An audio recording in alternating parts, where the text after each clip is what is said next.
So ఈరోజు యాక్చువల్గా ఈ ఈవెంట్ ఈ ప్రెస్ మీట్కి మంత్రివర్గ కూడా రావాల్సింది ఉంది, పోతే ఆ ఇన్సిడెంట్ వల్ల సో ఈరోజు ఆ ప్రోగ్రామ్ని క్యాన్సిల్ చేసి సో మీడియా మిత్రుల ద్వారా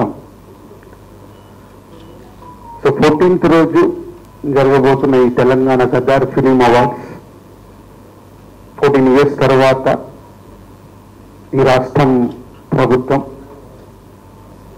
ఈ కార్యక్రమాన్ని పెట్టడం, దాన్ని విజయవంతం చేయాల్సిన రెస్పాన్సిబిలిటీ ఎఫ్డిసితో పాటు film industry and media.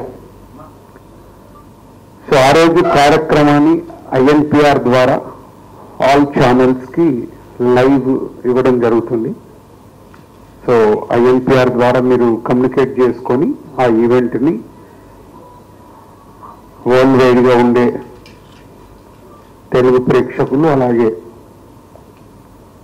Other లాంగ్వేజ్లో కూడా ఇప్పుడు పాన్ ఇండియా అయిన తర్వాత మన హీరోల సినిమాలు ప్రపంచవ్యాప్తంగా రిలీజ్ అవుతున్నాయి కాబట్టి ఈ ఈవెంట్ అందరికీ రీచ్ అయ్యేలాగా మీ వంతుగా లైవ్ ప్రోగ్రామ్ని కండక్ట్ చేయాలని ఎఫ్డిసి ద్వారా కోరుచున్నాం.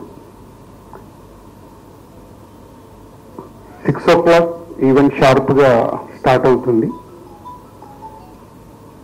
2014 నుంచి 2023 వరకు every year three best films, ప్రతి బెస్ట్ ఫిలింకి hero, heroine, producer and director 4 awards ఇవ్వడం అనేది ఇప్పుడు ఈ తెలంగాణ గదర్ ఫిలిం అవార్డ్స్ నుంచి ఇంట్రడ్యూస్ చేస్తున్నాం. సో అలాగే బెస్ట్ ఫిలింకి, సెకండ్ బెస్ట్ ఫిలింకి, థర్డ్ బెస్ట్ ఫిలింకి అందరికీ అవార్డ్స్ ఉన్నాయి, 4 అలా ఎవ్రీ ఇయర్ 3 ఫిలిమ్స్ 2023 వరకు ఎవ్రీ ఇయర్ ఉండే 3 ఫిలిమ్స్కి 4 అవార్డ్స్ ఇవ్వడం జరుగుతుంది. సో ఇది చాలా మందికి కమ్యూనికేట్ కాలేదని అన్నారు.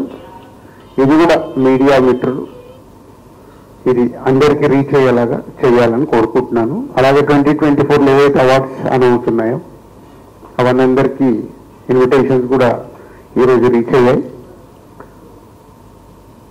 సో తెలుగు చలనచిత్రలో ఉండే అందరికీ ఎఫ్డిసి చైర్మన్గా నా విన్నపం, అందరూ పార్టిసిపేషన్ చేసి 14 సంవత్సరాల తర్వాత